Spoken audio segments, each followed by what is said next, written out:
Pixel Federation sme sa stretli ľudia, ktorým na vzdelávaní záleží. Chceme prispieť k tomu, aby deti chodili do školy radi. Chceme, aby to vzdelávanie bolo kvalitnejšie, lepšie a zároveň pre tie deti aj zábavnejšie. Možno práve, aby deťom, ktoré majú problémy s učením alebo ich to jednoducho nebaví, aby to nebolo niečo, do čoho sa budú tlačiť, ale aby to bolo pre ne niečo prirodzené. Aby sa pre nich učenie stalo koničkom. Niečo, čo je pre nich každodennou súčasťou života a samotná hra môže byť tou súčasťou života.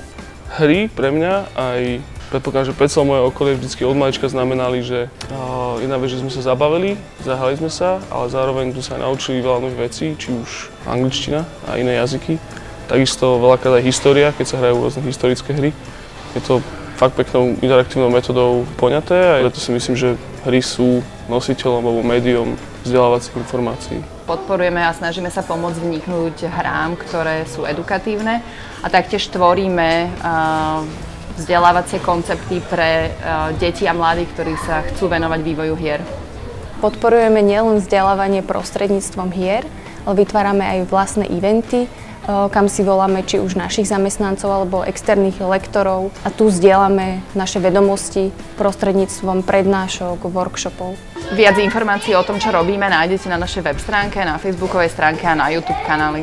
Sledujte nás a tešíme sa na ďalšie skvelé vzdelávacie veci.